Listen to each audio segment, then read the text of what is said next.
Google Guardian Online Learning Academy. Tonight we have my good friend Jared Hegwood, licensed counselor, who is going to be talking to us about the adolescent brain. And if you are a mom or a dad or grandparent or any kind of guardian with kids this age, I know you're like me and you are dying to know some of the stuff he says. So Jared, I'm going to let you take it away. Nice. Thank you very much, Nikki. So let's start real quick, just briefly telling you a little bit about me. So my name is Jared.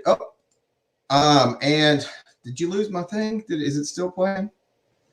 You're good. I see adolescent brain up there and I see you talking. All right. So I'm Jared. I am LPC. I'm the clinical director of counseling at the Elba Counseling Center in Walker. I'm an adjunct professor of psychology at a local prison undergraduate program. And if you want to, you can learn more about me at my website, which is listed right there. That's a picture of it on the other side. I have worked with teenagers since I was a teenager. I'm 44. Started working with teenagers in a number of different capacities, from camp counselor to working with kids at churches to all kinds of different stuff. And I have pretty much continued to work with teenagers throughout my entire life. And so that's a little bit about me. What we're going to be talking about today is the adolescent brain. And so we're going to start by just defining a little bit of just getting on the same page about terms, because adolescence is actually a term that not everybody has the same concept. And so it's important to know what age range are we covering when we talk about adolescence. And as you can see on this slide right here, a really good definition for adolescence is the period of life that starts with the physical, hormonal, and biological changes of puberty, and that ends at the age of which an individual attains a stable, independent role in society. So there's not exactly a hard cap on that. In fact, a long time ago in the mental health world, we have this thing called the DSM, which is like the Diagnostic and Statistical Manual of Mental Disorders. And they used to have a diagnosis that was called prolonged adolescence, which kind of meant when somebody was well older than what you would think of adolescence, but they still acted like an adolescent. And so it's not exactly a, clean, crisp end time to adolescence, but we do know it starts at the onset of puberty. And so that's good because we can talk about some of the changes that are happening in the brain that affect a lot of the interactions that you have with teenagers. That right there is a picture of one of my kids who is an adolescent, just getting into that stage of life, and him impulsively putting on a mascot head at a local Walmart, which is a great way to get lice. And so I was like, stop, put that down. But let's talk a little bit about, first of all, let me tell you a little bit about some of the sources that we're going to be using. Now, the sources that I'm going to give you are actually from 3 different TED Talks. And because they're succinct little, TED Talks. TED Talks are short speeches done by experts in the field. And so I am not a scientist, but these 3 ladies are. So the links to these are actually in the comment sections under like the YouTube or the presentation. Nikki could probably clarify exactly where those are. But the 3 that I'm going to be referring to the information from are Sarah Jane Blakemore's TED Talk from 2012 about the adolescent brain, Adriana Galvin's TED Talk from 2013 that's also about the adolescent brain, in particular the reward center, and Kashfia Rahman's TED Talk from 2019. Now, I couldn't find anywhere that showed me how to pronounce those last 2 ladies' names accurately, so I'm hoping I'm not butchering them. They're really great presentations that go into a lot of different stuff. And so what we're going to do is right now we're just going to jump into talking about some of the changes that happen to your brain whenever you hit puberty. And one of the places that is a big place to pay attention to is, or one of the big changes in your brain is in the prefrontal cortex. Now, real quick, I'm going to stop sharing my presentation for a second because I want to share a different thing with you real quick. It's a video that shows you where the prefrontal cortex is. So this is the prefrontal cortex. The prefrontal cortex is the part of the brain that, is it showing? There it is. It's the part of the brain that's up here in the front. And as this little animation shows, you rotate around, it's up here in the front of the head. Thing to know about the prefrontal cortex. One is, let me pull my presentation back up. One thing to know about the prefrontal cortex is that whenever a person hits puberty and adolescence, the prefrontal cortex goes through a pruning. There's actually a decrease in gray matter in that part of the brain. So when you think of pruning, thinking in terms of things like, hey, is my presentation back up, Nick? Changes in the prefrontal cortex. There it is. Your prefrontal cortex goes through pruning and actually decreases in gray matter. And this is important. This is the part of your brain that is responsible for inhibitions, for self-awareness, for decision-making, for consequences, for concepts like long-term consequences, for regulating of emotions, for regulation of behaviors, for delaying gratification. The list goes on and on. Basically, everything that we would consider adulting behavior during adolescence, from time you hit puberty, into your teen years, there's a pruning that goes on and you decrease here. And so a lot of these things that you see in that second bullet point are things that adolescents struggle with. And part of the reason they struggle with it is because that part of their brain is actually decreasing in size. And it's an important, healthy part of their brain's growth process. It prunes away old pathways that are not being used, just like you would in a garden. If you wanted your plants to be healthy, you cut away the old branches that aren't, growing. And the brain doesn't finish its regrowth process until the mid-20s. And actually, it's usually the mid-20s for females and the little bit later 20s for guys. And so, again, that's an important thing to know. And it's no secret that this has been, to be honest with you, it's kind of old news, right? That like people in this age range struggle with some stuff. Adolescence is a difficult time. In fact, if you look at this William Shakespeare quote, I love this one. It's from A Winter's Tale, Act 3, Scene 3, says, "I would that there were no age between 16 and 3 and 20, or that youth would sleep out the rest. For there is nothing in between but getting wenches with child, wronging the ancient tree, stealing and fighting." And I know I've shared that quote from Shakespeare with a lot of the clients that I work with, parents, and their parents are like, "Did Shakespeare write that about my child?" We've all experienced that as teachers. If you've taught high school, middle school, you're like, this quote on some days. Yep. It's a great quote. And so it's old news, but here's some other things that are important to consider that happen during this pruning of the prefrontal cortex. Your brain also, you have an increased reward to risk-taking. You have a drive to become independent from one's parents, to individuate and be your own person. You also have an increased drive to impress your friends and poor impulse control.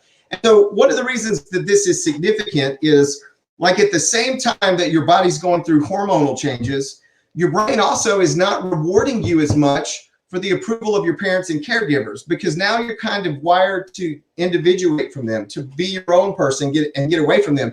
And at the same time, your brain is rewarding you for the approval of peers. And so for a lot of us, what that looked like was, all of a sudden in middle school, the social scene became important. Like, I remember in like 4th and 5th and 6th grade, I was very interested in G.I. Joe and dirt and firecrackers and video games. And then all of a sudden, like, I was in 7th grade, I was in middle school, and who's cool was super important. I'm kind of old, so it was like, who had Jabot jeans or Zeke Avericis, and who was, dating somebody that's cool and all of that kind of stuff. And so, this is a difficult time. And a lot of times what happens is it causes, relationships between parents and kids to be a little bit more fractured. There's a little more friction there. I remember, when I was 14, I thought my parents were the two dumbest people in the world. They didn't know anything about anything. And I look back now and it's like, okay, yeah, I was wired to individuate from them. I didn't want to hear stuff from them as much.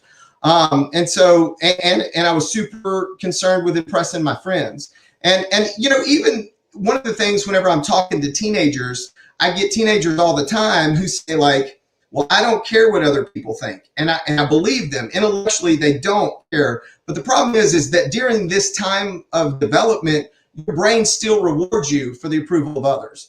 And so that's an important dynamic to be aware of. It's an important dynamic to know as parents, and it's also an important dynamic to know as kids. Now I'm going to stop sharing this again, and I'm going to switch over again. I'm sorry I'm switching so much back and forth, because we're going to talk. It because it keeps me engaged and keeps me like focused. Don't fall asleep. That's good. So I want to show you. I want to show you another part of your brain that we're going to talk about, and this one is where's it at? It's not showing up. It is called the basal ganglia. And so let me see if I can get it to show up. Hold on one second. The basal ganglia is a part of your brain that houses the reward system. And in particular, the part that we're going to be talking about that is really talked about a lot in one of those TED Talks is the striatum. And the reason it's important to know about this is because there's a significant change that goes on in the adolescent brain during puberty that has to do with the reward system. And that is that your reward system is the most powerful it ever is during adolescence. It's more powerful than it is when you're a kid, and it's more powerful than it is when you're an adult. So what does that mean? Hey, can you throw my thing back on screen? So think of it like this. Your brain rewards you with chemicals like dopamine and norepinephrine for certain things. And so in one of the studies about this, what it showed was that if you put a child in an active MRI or a functional MRI, or you put a teenager in a functional MRI and an adult in a functional MRI, and you gave them sugar, well, the child's brain would reward like this, woo! And the adult's brain would reward like this, woo, dumping dopamine. And the teenage brain would reward like this, woo! It just dumped a whole lot more dopamine. And that's an important thing to be aware of for a couple of reasons. One is, I mean, for many of us, that time of life is when we developed a lot of vice-like behavior. For example, smoking. Very few people start smoking at 30, but a lot of people start smoking during this adolescent age range. And it makes a lot of sense if you think about the way that your brain is rewarding you. Now, this wasn't part of the study, but I kind of equate it, like I tell kids sometimes, I go like, hey, imagine if right now at 44, for the first time ever, I smoked a cigarette. Well, my brain's going to be like, woo, nicotine. But if you take a 14-year-old whose brain's reward center is supercharged and they smoke a cigarette for the first time, their brain's like, whoa, nicotine! And so it's so much easier to get caught up in that stuff. And I know, like, for me, for example, I can remember being like 17 years old, reading the back of a cigarette box going, this is going to kill me early. Totally worth it, right? Like, because your brain is just rewarding you with so much dopamine. And it's an important thing. It's an important thing to be aware of, because again, at the same time that your prefrontal cortex, which is in charge of like inhibitions and long-term consequence concepts and behavioral regulations, is decreasing, your reward center is supercharged, like supercharged. And so it's a time in our life that we're not very open to correction or guidance, but that we're kind of really almost the most in need of it. And so your reward center is supercharged, and it will literally bias you towards getting rewards in the future, more so than like an adult's brain or child's brain. And so one of the last TED Talk, actually, the study that she did was on how, you know, you're already going through changes in your brain. As an adolescent, every adolescent goes through it. Your prefrontal cortex decreases in size. Your reward center is supercharged. You're wired to do what you want to do, but you can even change it further by your behavior. So the last TED Talk talks about a study that shows when adolescents indulged in repeated risk-taking behaviors, it also changed their brains even further. And what I mean by that is, in those cases, the natural and necessary feelings of fear and guilt that protect us from risky situations and behaviors, they eventually become numb when adolescents repeatedly choose to participate in risky behavior. And so that's huge. That's a huge thing to be aware of. And because you know, you can start patterns in your life in adolescence that are really difficult. So most of you that are watching, I'm assuming, are parents. I'm a parent of 3 boys. I have a 12, 11, and 8-year-old. My 12 and 11 are already starting to show some of these signs, like mom and dad don't know anything, right? Like they're in middle school. They're starting to be concerned with that scene. And so one of the things that's difficult about parenting an adolescent is what's going on with their brain. Their prefrontal cortex, that part of their brain that's the adulting part of their brain, that part of their brain that tells them to control emotions and behaviors and houses inhibitions, and all of that stuff is decreasing inside, and their reward center is supercharged. And if they participate in behaviors that are risky, well, guess what happens? Their natural inhibitions begin to wane. They start to get numb, which of course would lead to more risky behaviors and more regularly doing things that are not good for us. And so as a parent, it is our job to help rein them in, having consequences that help keep them, while their prefrontal cortex has time to develop. It's hard to communicate this to folks, and especially to kids. And I find with kids, I try anytime I can, I try and use Hollywood or Disney to communicate ideas for me, because they have these $1 million budgets and they do things. And so there's some really great movies that you can learn about yourself from. One of them that I often talk to kids about, if I have a teenager that I think is open to it, and I'll often talk to parents about, it comes from a movie that scared the heck out of me when I was a kid, and it's Pinocchio.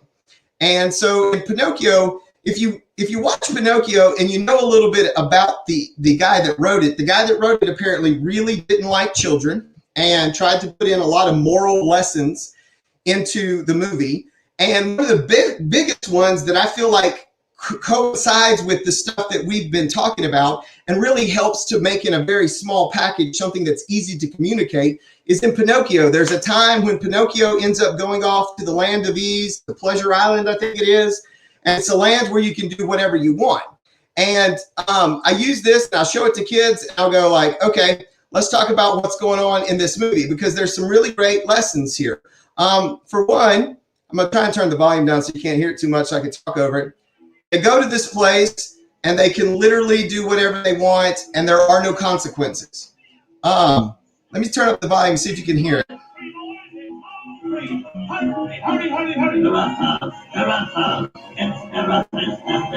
You ever see? Come in and pick up my boy. Oh boy, a scrap. Come on, let's go and put somebody in a note. Right? Well, just fun of it. Okay, Nancy.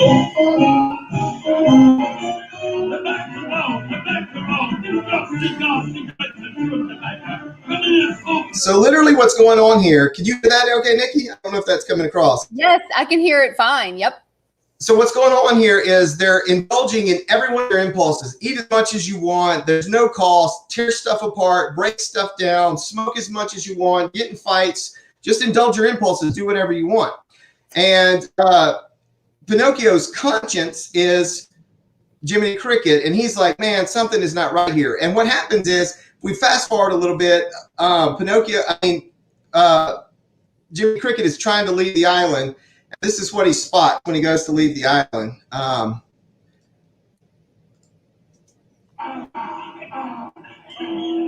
Where'd all the donkeys come from? Come on, let's have it. And what's your name? Okay, you do. In you go. You want to make a nice one. All right, next. And what might your name be? Alexander. So you can talk. Yes, sir. I want to go home. You bet. He can still talk. And of course, Jiminy Cricket at this point realizes that they are the boys. And this was one of the most terrifying scenes in my childhood from a movie, was this right here. This whole movie terrified me. Where'd you get that stuff? How do you ever expect to be a real boy? What do you think I look like? A jackass? Now, I'm going to stop there because that's kind of the message that I usually try and communicate with kids, and kind of the underlying, I guess, lesson of morality there that was trying to be communicated was, oh, did I shut my thing down? Hold on a second. Let me find my PowerPoint. Yeah, gotta pull that back up. Okay, hold on. Sorry. But Cancel. that movie is so scary. I don't know why, but even watching it now, I get that feeling in my guts, like, I don't like this movie. It's just yeah, totally. It's kind of creepy. So again, what happens is, this is our job as parents, is to provide consequences so if you think about their conscience is their ability to make decisions based on what's right and wrong and do things that are hard that they don't feel like doing. That all lives in the prefrontal cortex. And during adolescence, it's decreasing in size. And the reward system, that part of the brain that is do what I want to do and not do what I don't feel like doing, is supercharged. And so guess what happens in a case where there isn't good consequence systems, there's not good parenting, there are no limits set on kids? Because the moral of the story there is kids that never learn how to say no to their impulses and just live a life doing whatever they want to become jackasses. And if you've ever had the displeasure of knowing someone who never learned how to say no to themselves and just did whatever they wanted to, well, guess what? Their life begins to be overshadowed by their behaviors and the consequences of their behaviors, and they become a jackass, an unhealthy person. And so, that's a dynamic that I share a lot of times with teenage guys that I'm working with, sometimes teenage females, trying to get them to go like, hey, listen, really think about embracing the limits that are set for you. And sometimes kids are receptive to that. Most of the time, as a parent, kids don't listen to us if we say things like this. If you've got a good counselor in your town that you could get and go have them to have this conversation, some kids really respond well to that idea. It's kind of a conversation that has to be had more than once because as teenagers, you can't tell anything once. But it's a great little bit of imagery. And so, that leads me to just some thoughts on I'm right here in the middle of starting to raise adolescents. And so I am searching for help. And one of the problems I have, as you could probably tell from my presentation, is I love to talk. And unfortunately, that's kind of a bad parenting strategy, to talk too much, to lecture. If you think about where a kid's brain is in adolescence, their prefrontal cortex, their concept of long-term consequences and stuff like that is underdeveloped. So if I'm telling my 10-year-old or my 11-year-old, I'm upset with you that you did this and I'm going to punish you because of the kind of man I want you to be with when you grow up, I really run the risk of being that Charlie Brown adult that's like, wah, wah, wah, wah, wah, wah, wah, wah, because they can't really understand it. And so talk less and allow consequences to do the work. I've seen this quote a number of times attributed to different people. This is the first guy that I ever read it from, was a guy named Henry Cloud who wrote a book on boundaries. And he says, we change our behaviors when the pain of staying the same becomes greater than the pain of changing. Consequences give us that pain that motivates us to change. Now, what do we mean by pain? I'm not talking about corporal punishment or beating your kids or whatever. We use a system that I'm going to show you in a little bit that has consequences, and it's intended to really try and get them to take ownership of the consequences. Adolescents struggle to internalize lecture. Don't be the Charlie Brown adult. I went to a friend of mine that was a child specialist at one point and got a behavioral system. And most of you probably have heard of Pavlov's dog. I'll give you just a brief explanation of it. Pavlov's dog, he did these studies that showed that, so whenever a dog sees or smells food, that he would start to salivate. But if you ring a bell, a dog won't salivate. But if you ring the bell every time you feed the dog and he salivates, eventually he gets conditioned to respond to that bell. And every time he hears the bell, now he'll salivate even if there's no food around. That's just classic conditioning. And so the behavioral system that we use, it actually comes from a book that's kind of hard to get these days. It's available on Kindle. The name of it is, hold on. I think it's called Positive Parenting with a Purpose is the name of the book, I believe. Positive Parenting with a Plan. And I'll show you what it looks like. Our system is a consequence system that has consequence cards.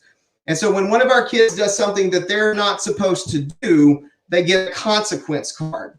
Now, this, just like any form of punishment or discipline that you give to a kid, intellectually, the kid's going to say, that's stupid, that's dumb, my parents are overbearing, they're intolerable, whatever. But this system's really designed to get at that classical conditioning part of their brain. And what I mean by that is, when they get a consequence card, they're grounded from everything. They can't read a book, they can't watch TV, they can't play with a pet until they accomplish that consequence card. And the consequence card is a big 30 to 40 minute task. It could be wipe down all the baseboards in the house. It could be 30 minutes or 40 minutes worth of weed eating. We have these battery powered weed eaters. It's something that's and again, it's trying to get to that part of their brain, because they still do the same thing with this. They say, this is stupid. This is dumb. You know, it rescued us from a lot of parenting issues. Like, one thing is, I would parent out of anger and I'd be like, you've lost all your devices for a month. And then like 2 days later, I'm not mad anymore. And then I'm like, okay, you can have your devices back. And the kids start to recognize there's no consistency. I can talk my way out of stuff and I can work around things. Or I would take stuff away from our kids and they would just wait me out. They'd be like, okay, oh man, I can, I'll make sure you took everything. Ooh, watch this. I'll just wait. And what this does is it literally, they earn that consequence and they have to work their way out of it. Because the way it's kind of like a conditioning, like classical conditioning thing is, kids do the right thing when they fear consequences. Our conscience, our sense of morality originally doesn't motivate our behavior. Very few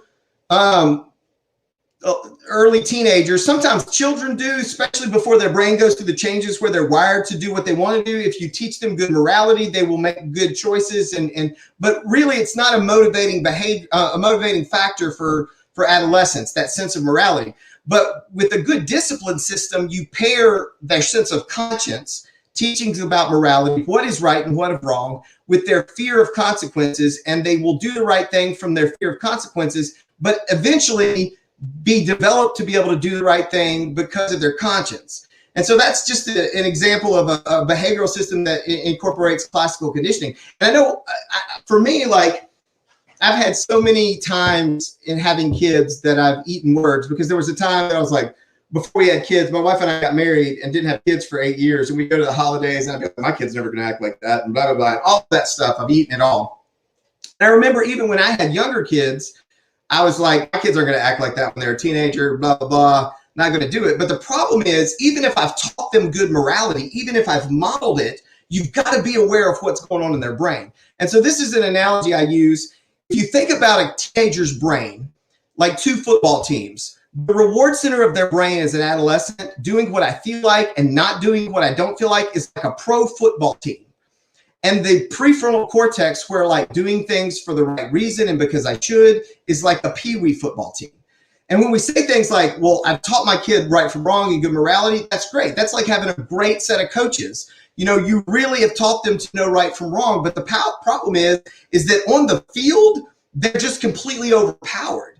That part of their brain that knows right from wrong and wants to do things or does things because it's what they should do, it's just overpowered. And so as parents, one of the things we have to do is we have to have a discipline system that can help level that playing field for them. And so, yeah, I think that's the end of my PowerPoint presentation. I know I've been all over the world and back again in a lot of different places and talked for like 28 minutes. Did you have any questions, Nikki, that popped up? No, everyone is like behavior and conditioning. They're agreeing with the importance of all of that. I love that you use football references to finish it out. That was awesome. And one thing is, and correct me if I'm wrong on this one, but I have noticed in high school that some of the kids crave structure even when they resist it. Is that true? Yeah. Okay. Because again, what it is you have your upstairs brain and your downstairs brain, and it's kind of funny the way your brain works. Like, so many times, two different things can be going on at once. And part of that's the neurobiology of it. Mm-hmm. Let me explain it to you like this. Let me grab my tablet because I don't have markers. I wasn't planning on doing this. Spot, you have time? Am I good with this? I love it though. Okay, I'm gonna show you what I mean. So the way your brain works is, it's made of these things called neurons, okay? And neurons don't look anything like what I'm about to show you, but this is how I draw them, because I'm a terrible artist. So let me get my lines here real thick so you can see them. Okay, so neurons don't look anything like this, but this is kind of how I draw them. And in your brain, when you learn something new, you form a neural pathway for it, okay? And the more that neural pathway is used, the thicker it gets. So great examples come from physical things like riding a bike. Every second that you're on a bike, you have to maintain balance. So the neural pathway in your brain for riding a bike gets huge. It insulates with myelin sheath. It adds more lanes. So, you've heard the old adage, it's like riding a bike. You never forget how to do it. Why is that? Because if you ride a bike for 6 weeks, you have a neuro pathway the size of the interstate in your brain. I personally went 10 years without riding a bike, got on, didn't have to bang the rust off. I knew how to do it. So what happens is that's not just true for physical things. It's true for intellectual things. Prior to the age of 7, we reason emotionally. So what does that mean? That means when I'm young, if I feel something enough, I can form a neural pathway for it. So that pathway is there. And short of a head injury or a stroke, it stays there. It sometimes contradicts what's going on in my prefrontal cortex as it develops. So for example, as you can probably tell, folks, I'm ADHD. But I grew up in the 80s and we didn't really believe in ADHD. I one time told my mom, because all my teachers were like, have you ever been tested for ADD? And I was like, Mom, I think I'm ADD. And she was like, I think you're DUM, go do your homework. And I was like, that was the last conversation we ever had about it. But I struggled in school. I did first grade twice. I probably heard this phrase 1,000 times. Everyone be quiet. We still have someone working. It was always me. I had one time my 5th grade teacher called me to the front of the class and she was like, you misspelled this word 6 times, 5 different ways. And everyone laughed at me. And so guess what I felt? I felt stupid a lot. Now, fast forward to today.